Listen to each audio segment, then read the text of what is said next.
Hello, you guys. Welcome back to Eldest Daughter, a podcast in discovery of what makes a cycle breaker. Per usual, we'll be dipping into the stories, experiences, identities that go into becoming somebody who chooses the role that they want to be rather than the role that they were given. And today, I am joined by none other than Jezz Chung. Hello. Jezz, I'm just going to read your bio. Okay. Jezz is a multidisciplinary artist from Georgia and Texas. We both went to the University of Texas. Hook 'em. Hey. Hook 'em. Now based in New York City, exploring the intersection of personal transformation and collective change. With a background in movement, performance, and community organizing, Chung blends elements of their personal history as an autistic, disabled, queer, Korean American into their work to explore accessible, equitable, and liberated futures. Truly, that could not describe Jezz more perfectly. From the outside looking in, Jezz is one of the most dynamic creatives that I have ever been granted the opportunity to witness. And I feel really, really grateful to be here with you today. Thank you so much, Kendra. You Absolutely. know how I feel about you and how every time I open TikTok, it's a blessing to see anything that you share. 'Cause Thank you. Every single time it's a gem after gem. And I think it's when you asked if I wanted to be a part of this, it was immediate yes, because I knew we would have a great conversation because your mind is brilliant. Thank you so much. Thank you. I'm nothing but a mirror of you. And also, like, so much of my work is inspired by you. And I think that that's what's so brilliant about kind of the interconnectivity of all of the creatives that kind of are our peers in this like cohort of, you know, people who are raising collective consciousness, is that we just get to be mirrors for each other and playmates. Exactly. Which I feel so grateful Bouncing for. off each other's energy. Exactly. And it's so apt that you're here because today is May 1 and it is Asian Pacific American Heritage Month, which is so iconic. And also it's the beginning of Mental Health Awareness Month. Yes, both. Yeah, exactly. Which is so insanely apt because you are such a powerful voice in the space of mental health awareness in a way that feels really not only accessible, but also challenging. You are challenging the ideas of how we describe mental health and what it means to become mentally well in specific, namely because of your experience also being a neurodivergent person. So I would love if you shared a little bit about your experience in being neurodivergent and why it was so important for you to incorporate that in your public message. Oh, beautiful question. It's something I'm really passionate about because it impacts me every single day. Yeah. How I move through the world, especially living in New York City. Yeah. This city is so overstimulating. And so I didn't Incredible. realize actually that, so for people who don't know what neurodivergent means, it just means someone whose brain processes information, socializes, learns in a different way than what's considered quote unquote normal, though there is no such thing as normal. That's really what the neurodiversity paradigm and the neurodiversity movement is trying to say, that there is Yes. no normal. Let's stop upholding this idea that is rooted in a lot of ableism. Absolutely. So I didn't realize I was autistic until my late 20s. And then I've known I was ADHD, or I experienced ADHD since I was a kid, Yes. but didn't really get an official diagnosis since until, again, my mid 20s. So it wasn't until my late 20s that I discovered all this language Yes. that helped me understand this is why I experience the world in such a different way Right. than my classmates throughout school, than a lot of my friends. Right. And now, And your peers moving through your adult life as well. exactly. And now I have a lot more neurodivergent friends, so we can kind of Yes. share these experiences. I saw this meme the other day that was like neurodivergent people walk around like a pack of dysregulated wolves. So if all of your friends are neurodivergent, then guess what? I have news for you.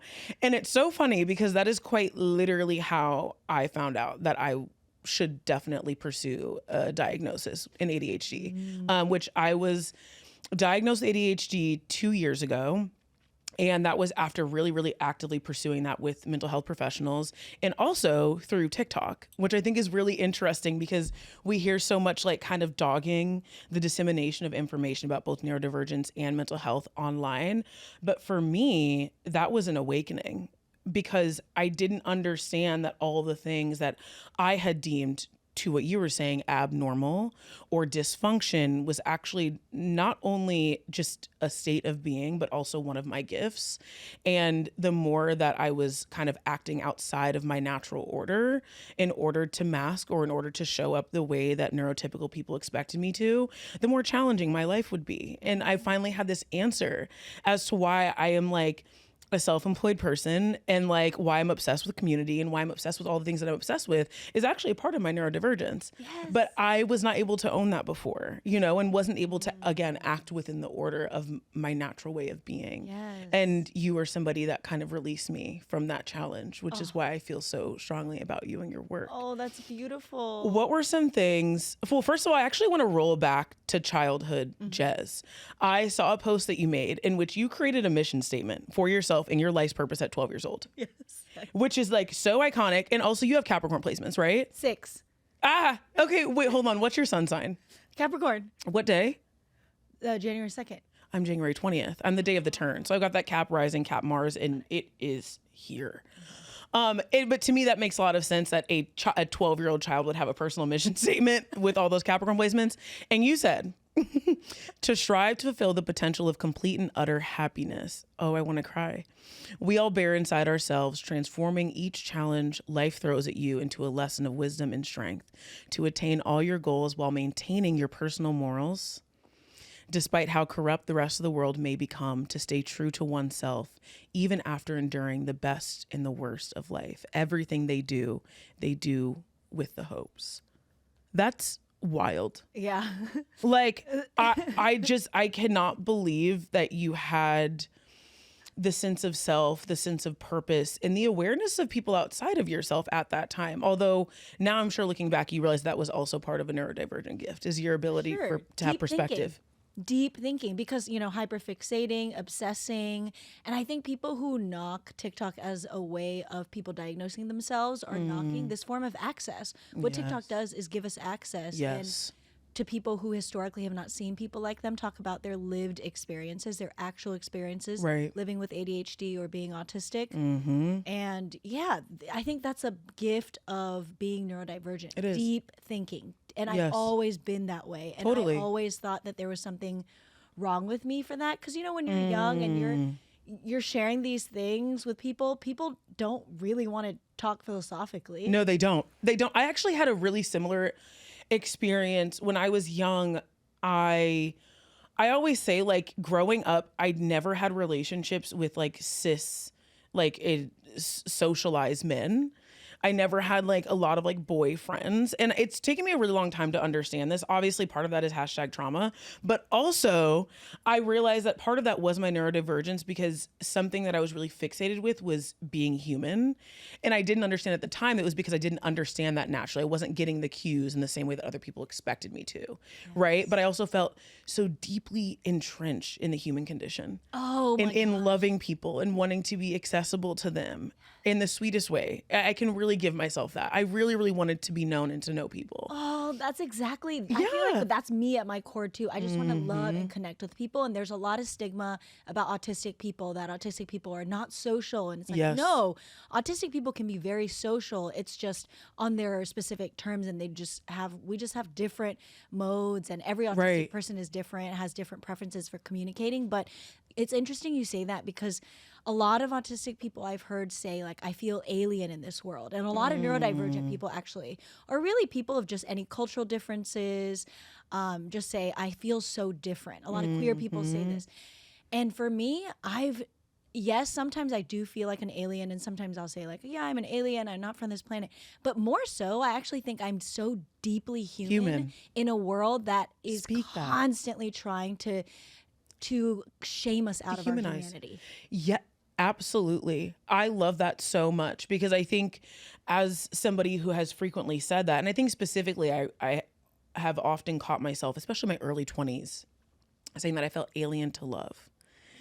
And a lot of my work in restoring and rehabilitating my sense of self was actually affirming the fact that I was born in love and understanding it so intrinsically, and that I was gifted exactly all of the tools, resources, and skills necessary to show up for that version of love. And like, I love the fact that you also mentioned, you know, it's like this alienness, and it's like, alien to who and to what system, right? And a part of us owning ourselves is like deconstructing that idea. It's like, alien to what? Yes. Because it's not to love, it's not to knowing, it's not to connection, because we have those things. Yes. And you will always find those things when you show up authentically. So it's like, alien to what? Exactly. And that's part of decolonizing too, right? Because who are we centering? That's part of white supremacy. What is the normal? Exactly. That's part of heteropatriarchy, heteronormativity. Speak That's part that. of white supremacy. That's part of ableism. Capitalism just tells us you have to fit into this box. Absolutely. This is what it means to be a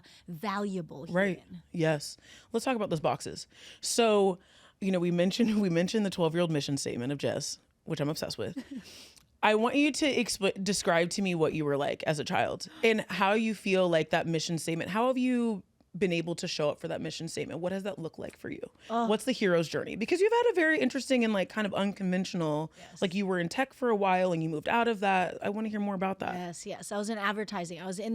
Me being in advertising was me trying to be creative in a way that was still giving me stability in a corporate sense. Absolutely. Structure. Yes, structure, exactly. And so, that's such a great question. What was I like as a kid? I remember, speaking of ADHD, I remember during recess just running around in circles trying to get my energy out. I would just run around the circles in the gym, like just screaming, trying. I'm obsessed with that. So excited about life and I was just so enthusiastic. I need to do that now. Right. At 30 years old. Right, I need to do that right now. Just running. But then also I had these different modes where I was either doing that or I remember distinctly one of my earliest memories that I think about a lot, especially as I'm working on my second book now. It's a memoir, and I'm thinking about what are the through lines of my life. I used to go around the playground and make sure everyone had someone to play with. So I would go, and this is where my love for community and my commitment to community and belonging and inclusion comes from. I would just kind of see, okay, is anyone feeling left out? Yes. If they would, I would go and sit with them, be like, hey, what's up? Like, do you want a buddy?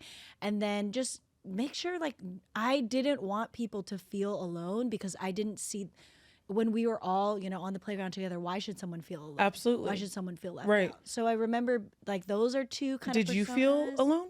Did you feel Definitely isolated? Definitely, Yeah. because I didn't grow up around a lot of other Asians, though Right. Atlanta has a big Korean American population. Yes. I didn't grow up with a lot of other Asians at all, and I just always felt different.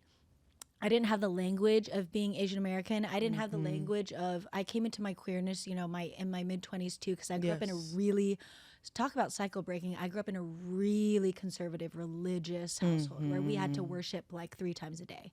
Wow. Yeah. So very devout and ritualistic. Very devout and ritualistic. I'm interested in how you have incorporated, like I always say, I knew I was a witch early on because I've always been obsessed with ritual. And like not routine in many ways, but specifically ritual, where I felt like I was doing something to find belonging over and over again. And again, a lot of that was connected to being neurodivergent and trying to like regulate myself. But at the same time, I realized that that was just like me being spiritual so young and like finding ways again to connect with something in that isolation. So like, what does ritual look like for you today? Oh. Like, how is that something that you've continued to carry on despite not needing or also having to release the dogma? Yes, definitely still. I mean, I think that's why it took me so long to come into my queerness, because I was just shamed. Anytime I felt power or pleasure, I was shamed for feeling that way. So I thought anytime I feel powerful or anytime I feel pleasure, I need to cut that off immediately. And so I still have a lot of religious trauma that I'm still undoing through therapy and through a lot of just self-work. But I do think that what it did was just help me stay devoted to something. I think I still have very devoted practices. I'm very devoted to just a sense of, my idea of God changes every single day, but I do consider myself a very spiritual person. Yes. And that I think that my theory now is that God exists within everything and everyone. Like the land is God, you are God, I am God, like everything is God. So that having that reverence, I think, is something that I just move through life with a lot of intentionality. And I think the way that I practice devotion and ritual now is definitely through my creative practices, writing, performing. Every time I get a script, I've been acting lately, so every time I get a script and I'm preparing for a self-tape audition, I'm going through the character. That's a devotional practice. I'm devoting myself to the character, devoting myself to the story. When I'm writing, I've been working on a book for over 2 years now. Tell us about that. Tell us Oh. about that. I'm very, very excited. Jezz and I both have the same publisher for work that's coming out soon. I want to hear more about that. Shout out Chronicle Books. Exactly. Shout out Chronicle. I've been working on it for 2 years. It's called This Way to Change. Mm-hmm. It's a gentle guide to personal transformation and collective liberation. So gorgeous. And it's And it's like workbook, right? There's like, it is. there's opportunities to physically do the work Interactive. inside, which feels so much like you. Like your work is so incredibly accessible. I can't say that enough. Yes. And also like, it feels like one thing I love about what you share about your ritual and your devotion to personal transformation, external transformation, liberation, the way that we can show up in our own transformation in a community space, is that you are saying, I'm doing this right now. Can you join me? It feels very playful. It feels very, very playful. Like you're saying, play with me. Like, come make this world with me. I love that because I think a lot about how I learn a lot from Alice Wong, this the founder of the Disability Visibility Project. And Alice Wong says access is love. And I've heard a lot of disability justice practitioners say access is an invitation too. So when you say my work is accessible, it feels playful, it just goes so in line with, yes, I think of access as an invitation because all of these, things we both talk about, the healing practices, somatic rituals, Yes. just all this language, even the breaking cycles, Right. can be maybe intimidating for someone who doesn't know what that language means. Totally.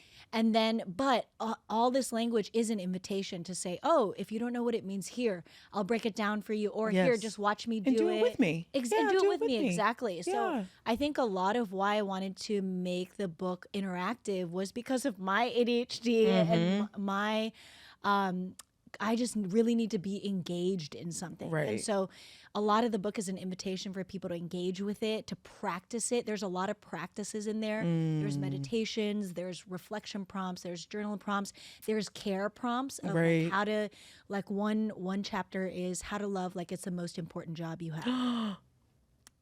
I think that is gorgeous. That is gorgeous. And I feel like that's connected to what you were saying earlier about your version of devotion and ritual and kind of how God shows up, right? And as you were speaking, I was like, yes, period. Because I associate my definition of God, I always say I observe little g God without a humanistic identity. It is everything. It's clarity, it's connection, it's creativity.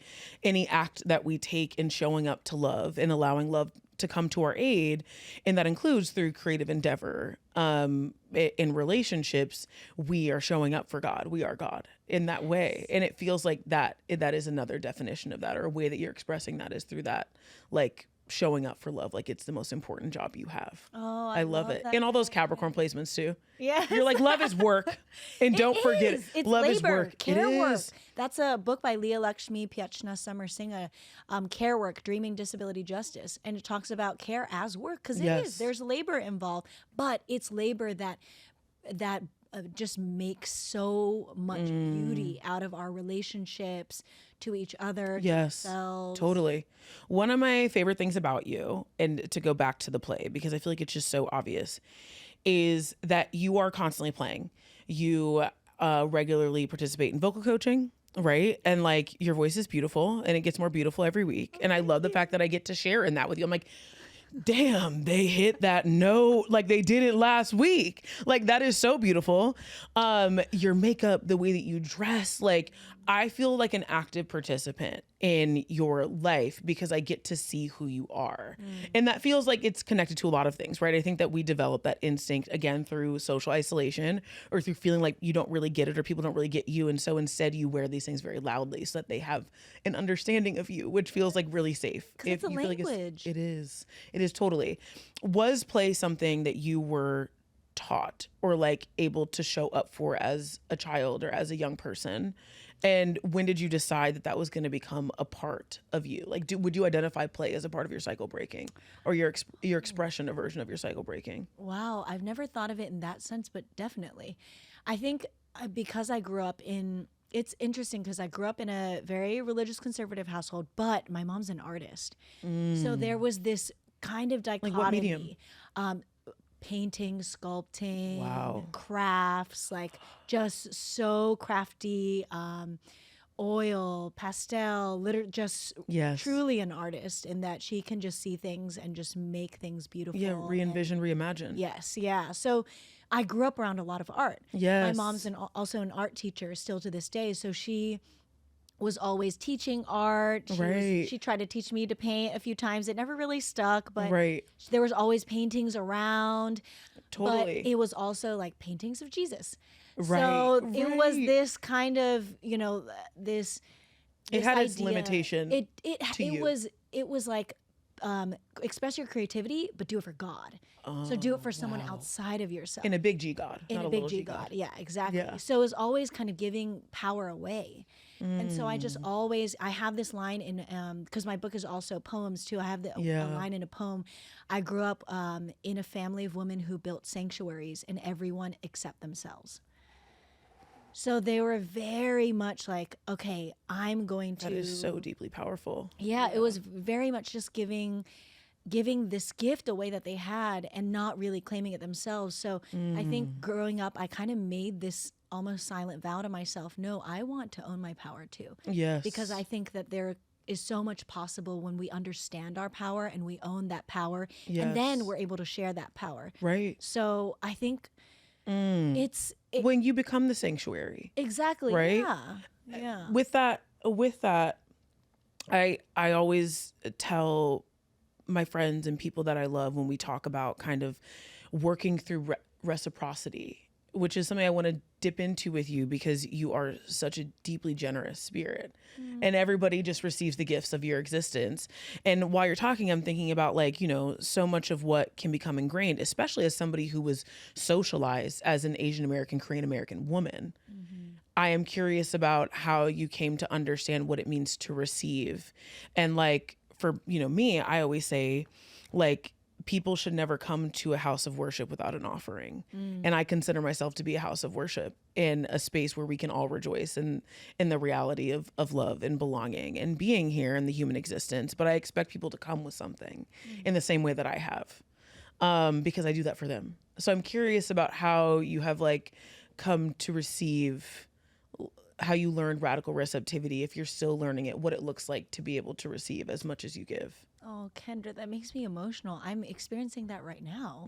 I feel so poured into right now because the way you're naming all of these things that you see in me, that's a gift that you have, truly. This is a gift. I'm so glad you're creating this podcast and that people are going to be able to experience all of the wisdom that you have, because to me, I think the more that I get to know myself, the more that I get to attract people like you into my life who get to then, I don't always feel seen in that way. People aren't always skillful or courageous enough to name these things that they see.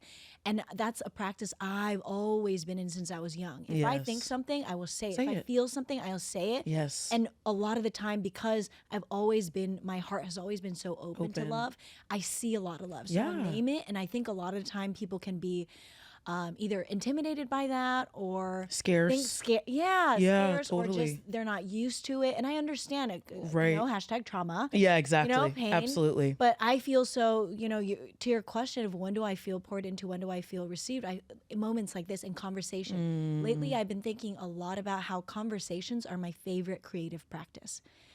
Because conversations are a place where we get to play. Yes. We get to bounce ideas off of each other. We're co-creating. Yes. It's energy. It's in motion. Ideas are in motion.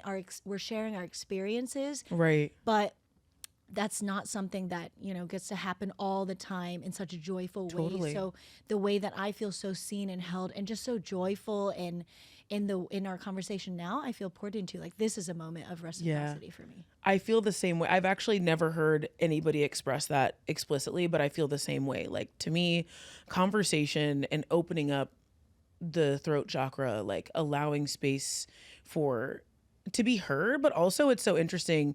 I'm still thinking about the image of young Jezz running around in circles to get steam out. And I feel very similarly in that I'm if I feel love, I have to say it.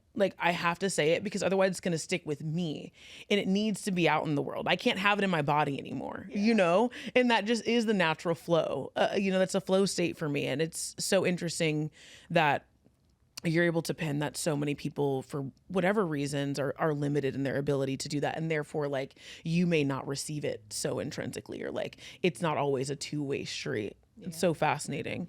I want to talk a little bit about your queerness, and specifically, coming out and being non-binary, because I think, as we mentioned before, you have been socialized as an Asian American woman, and I want to hear more about your experience in kind of transitioning and stepping into gender fluidity and queerness as you've learned to accept it and receive it and be received in it. Because to me, it makes a lot of it. Not only is it obvious in that I receive you in that, but also it makes a lot of sense in what you were clearly born to share with the world, and like kind of releasing people from dogmatic belief systems and looking more into, I don't like to say the gray, but the colors, the multitudinal colors that exist in the world. Because I think removing yourself from the gender binary is removing yourself from black and white thinking. I think you have to challenge everything. I'm curious about that and what that journey has been like for you. It's exactly that. It's a journey of fluidity. And it's so affirming that you say that, because I think the way that I experience gender and my view of gender changes all the time. But I know that, I present very quote unquote femme, right? Like the way that I dress, my makeup, all of that. And I think for a long time, because I still like to present very feminine, I thought I wasn't allowed to claim a non-binary identity, because I thought, you have to look a certain way, you have to look quote unquote androgynous. Of course. Or it's about presentation. And your gender expression was about other people. Exactly. And other people. And that gender equals presentation. But gender is an expression. Yes. And there are as many gender expressions as there are people. And so for me, it's a practice of exactly undoing the binary and undoing the performance of gender. And it's really complex, because in a lot of ways I still identify with being a woman, because like you said, yes, I've been socialized in that way. As in terms of a political identity, I still identify with being a woman. But every day it changes. Like sometimes I flinch when a lot of people who don't know that I've changed my pronouns and don't know that I have a more gender fluid identity now will be like, oh girl, and just like, use all these very feminine gender terms. And I flinch each time. And that's my body telling me, we have evolved, we've changed. And this person is not seeing the shape of you that you are now. And it's also really difficult, because I really want to also acknowledge that we're in a time of deep transphobia right now in legislation. Let's talk about it. And it's so important to uplift trans voices and trans thought leaders. Absolutely. And so a lot of the time I'm almost afraid of talking about gender online, because what happens online, as you know, is once you start talking about something, people automatically assign you as a leader, a voice of it. That's exactly right. Right. And so then I'm like, oh, no. We need to be looking at these trans leaders and these thinkers. Right. We need to I am diverting your attention over here. Right. Yeah. Exactly. I'm not saying that I am the voice. Right. I'm trying to give somebody else the microphone. Exactly. Yeah. But for me, my personal practice of undoing the gender binaries is undoing all binary forms of thinking. Yes. Right, wrong, good, bad. What if there are no moral binaries? Right. What if there are no, that black and white thinking? Totally. Well, and who are you? I think for me growing up, I existed in a lot of binary thinking, mostly because I was like definitely raised by like very like justice centered people. And I was really, really obsessed with justice as a child and with morality and with undoing what I perceived in the world as wrong. That's a very neurodivergent trait. That's exactly right. Exactly. And so, that's also why like in a very young age, I stepped into activism. I was like Model UN and Amnesty International. Like I was really, really obsessed, hyper fixated with undoing the wrongs of the world. But I also rarely ever thought about what was inherently right. And when I say right, I mean just, like natural order, just. And like how I can lean into amplifying the voices of what's inherently just and like the natural order of the universe and life and the way that it's already showing up for us and the way that like indigenous communities have already done these things. And that there's like actually so much tradition and old teaching in dismantling binary and actually not observing it at all. Yeah. Right. And like that's binary thinking of all shapes, sizes, colors, creeds, kinds. And that's what's so beautiful about what's happening. We're seeing this movement unfold a lot, spurred by TikTok and Instagram, of decolonizing of spirituality, which is really a lot Yes. of indigenous teachings that tell us actually abundance is inherent in nature. Yes. So why are we trying to function under this scarcity mindset? Totally. And a false choice. Exactly. Like if you give me A and B, fuck your A and B. You know Right, what I'm yeah. saying? Like there are a million other options here. And I'm already actually instinctually seeing those things. Right. And I think that's like part of what I love about your teaching. And I'm so excited to read your book and to also practice your book is that like, I feel like there's so much opportunity that you're giving the people who are consuming your work to consider the millions of other choices. Like you don't have to choose the false choice. Like you've been granted a false choice to be one thing or to be something else, whether it's in gender or the way that you choose to express or how you show up as a creative or how you show up in your career. And it could be none of those things. But I am curious about the way that you show up in the grief of stepping out of the binary. Because for me, I had this I always say like my early life crisis and reckoning of coming to terms with the fact that like I would have to define myself for me now. I'm not going to get the gold star, which like, again, I have those Capricorn placements. I love a gold star. I have a praise kink. I love being told I'm a good girl.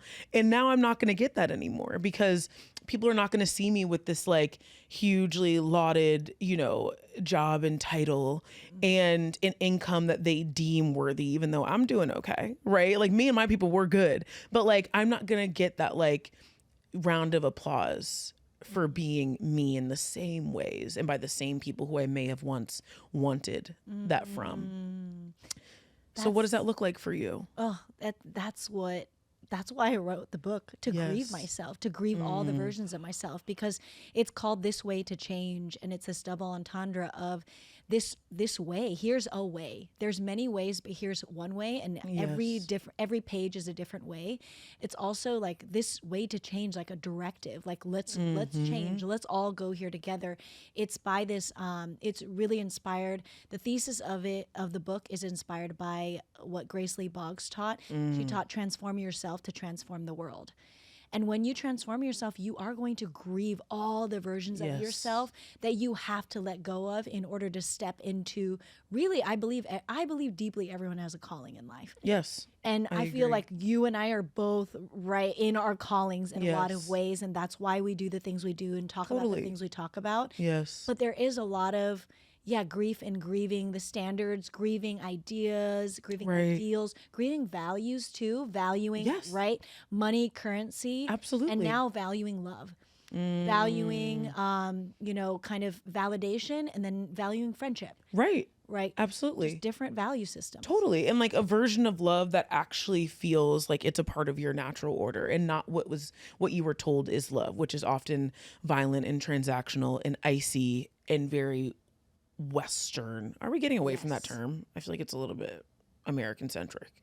Western. What does that mean? We'll talk about that later. But it's like when we like pull away all of those like learned and taught ideals and value systems, now you have to decide, like I believe in this and I'm willing to trust myself in my internal goodness. And I think that has been a challenge for me in specific is like, I can't explain that to people, that like, I just know my internal goodness. Like I know that I'm acting in accordance with something that feels right for everybody. And I'm willing to be challenged in that if it's unsure, if there is clearly like accrued harm, that's not a question for me. If somebody's being harmed, I will call me in about that. We'll talk about that, but I can just trust myself. And I think, and you've always been, no, that happened after a lot of grief and a lot of dismantling that came from like stepping into queerness, honoring the fact that I am bisexual and like being a fat black femme in life. Like those are all things where I just realized I actually am always going to be rejected by other people's value systems. So I have to choose. There's a part of that within identity, right? And I think that that's also why it was important for me to start doing the work in really defining what makes a cycle breaker and how it is that we show up. Because I think there are a lot of things that you're born into naturally. Like for me, I think being an eldest daughter was one of those things, and being like all of my identities, I think kind of placed me on the fringe to where I knew I was going to always be playing a losing game, or a game that I would not feel satisfied with the outcome if I didn't define myself for myself. Ooh. Speak on it. And that's exactly right. That's exactly right. And I hate losing. Yes. I hate losing. You know what I'm saying? I was like, no, I'm actually going to create the rules. I created the game and the rules and the participants. I get to do that. I get to do that. Yes. We get to opt out of that narrative and opt into one of our own. We get to do it our own way. Totally. But of course, like there were accrued necessary losses with that, right? It's like for a long time, there was loss of like natural and easy income. There was a loss in order to be a self-employed person and a creative in the way that felt good to me. It was like I removed myself from that stability.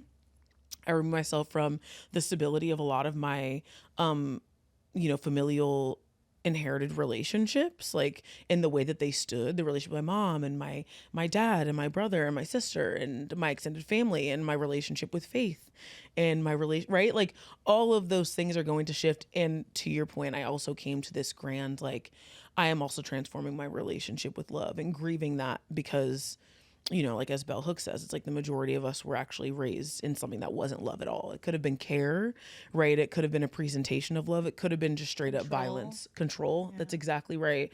And like, particularly when we're talking about communal love, because of white supremacy and transphobia and heteronormativity and all of these things, it's like the majority of us have been in a system of control. What we have been operating in is not communal care or true love. And that has come with a lot of grief, which I'm so grateful for the unsung heroes of my friends and family members that I've chosen. And also my therapist, shouts out to Pam for all of those things, because otherwise I wouldn't have been able to define that for myself and fully move through grief as graciously as I feel like I've learned how to.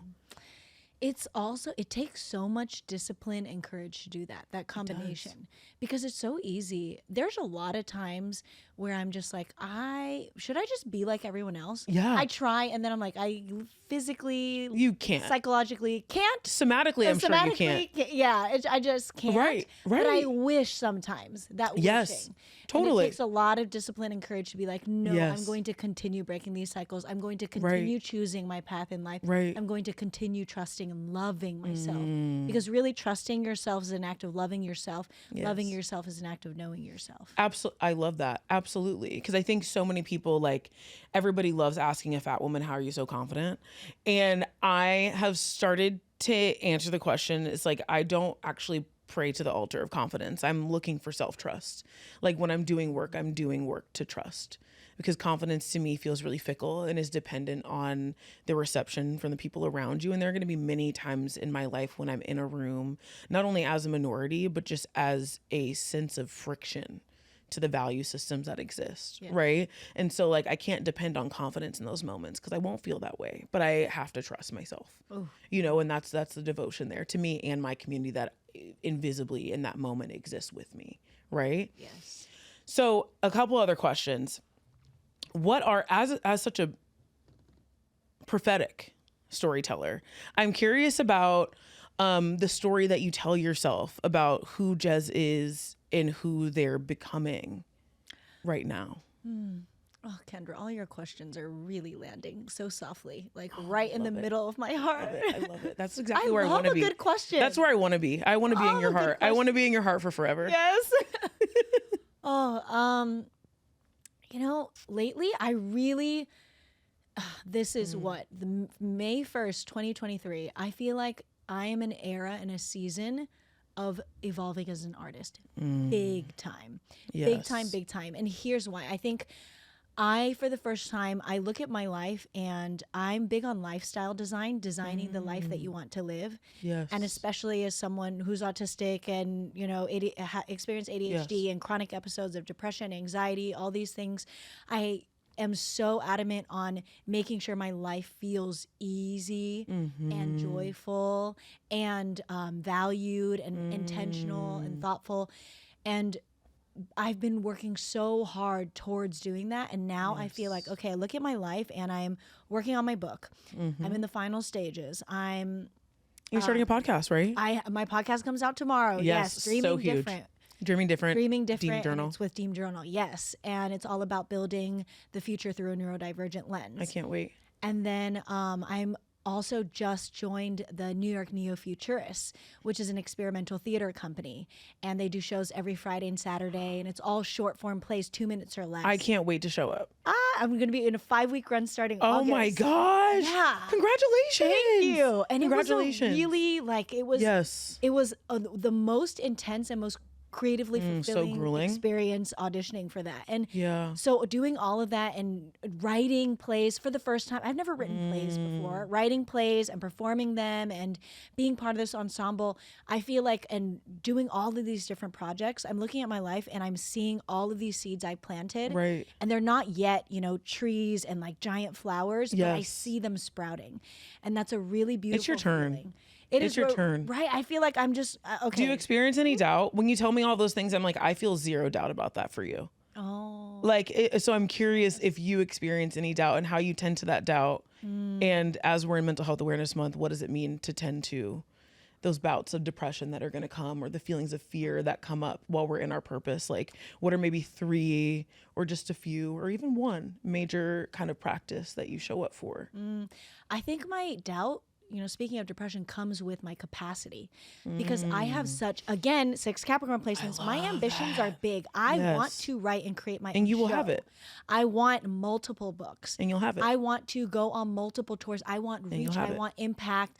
I want to, I want to keep performing. I want to be in a musical one day. I have these very big dreams. Totally. It's taken me a while to be able to say them out loud so clearly like that. Right. But now that I'm here, those aren't I'm dreams. like, Those are futures. I hear all of this and I'm like, those are reality. Those are presents. Thank you. I'm like, I believe that. But the doubt comes in me understanding that I go through depressive episodes once every few weeks. Totally. And I've been in ketamine therapy, psychedelic therapy for the past year.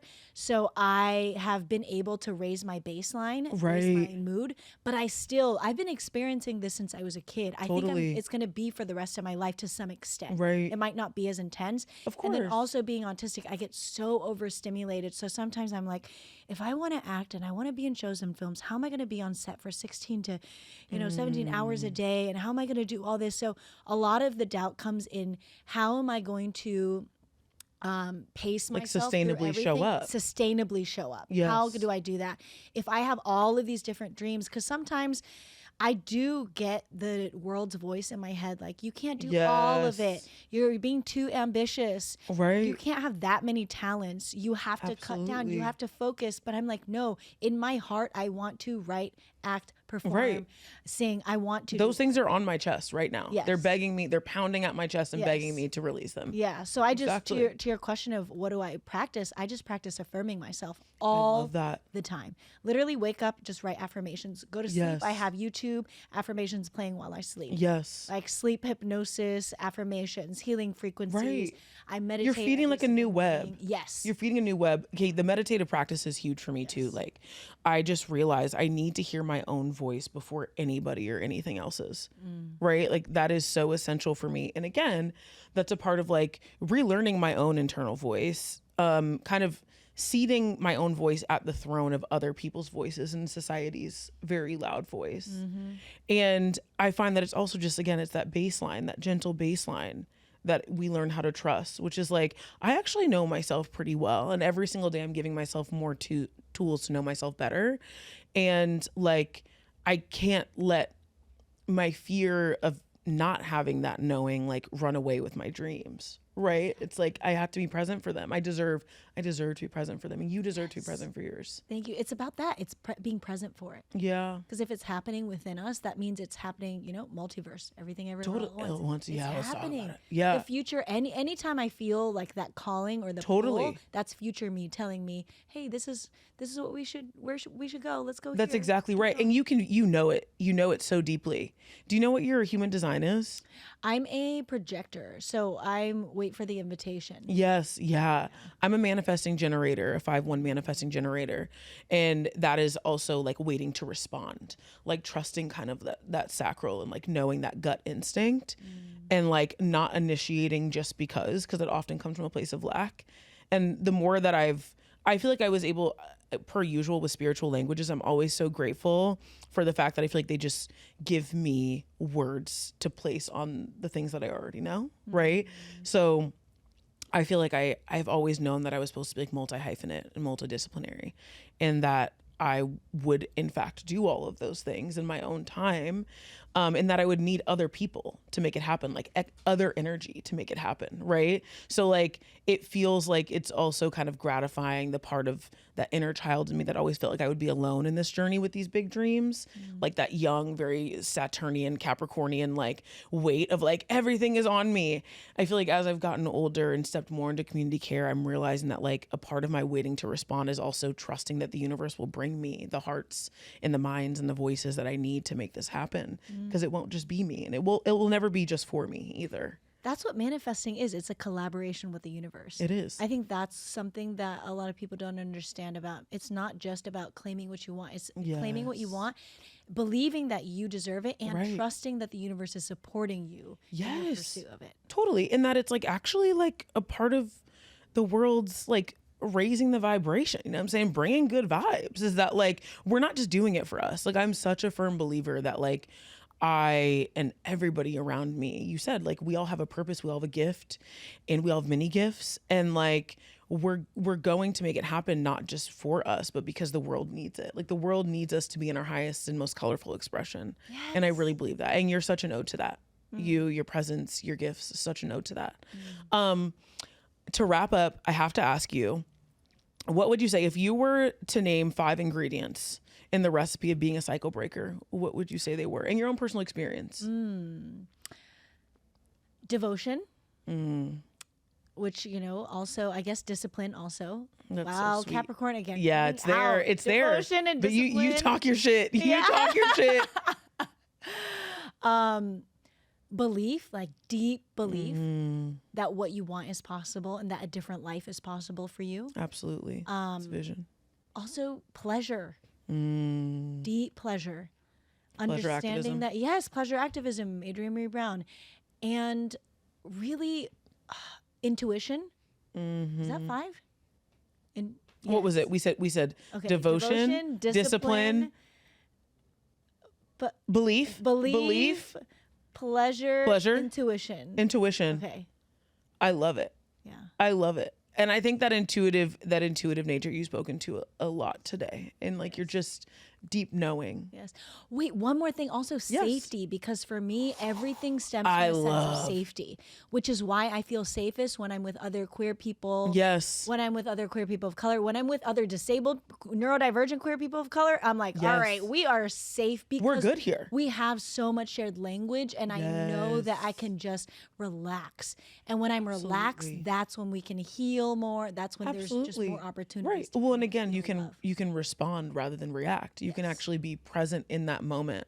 Yes. And there's nothing, I don't think that there's anything that we can really build or share with, I think even in conversation with our own internal knowing or the external forces around us, unless we're in safety. And I love the fact that you mentioned that, because you are a safe space. Oh, you're such a safe and divinely gifted human, and I'm so grateful to be here with you. Thank you so much for coming. Oh, thank you so much for having me. Of course. Let the people know where we can find everything. I'm at Jezz Chung on Instagram, at JEZZCHUNG. My Substack is jezzchung.substack.com. And let's see, you can listen to Dreaming Different out on, by the time this comes out, you can probably listen to it on all platforms where you can find podcasts. And This Way to that's Change. pretty much it. And This Way to Change coming out next spring. So be on the lookout for that. We'll all be here. We'll be actively doing some of that work on the podcast come next year. So we'll see y'all there. Thank you so much, Jezz. Thank so much love for you. Thank you. This podcast and every episode is produced and edited by Joey Geballa. Music by Sufi Hamilton. And of course, the voice of Kendra Austin. See you soon.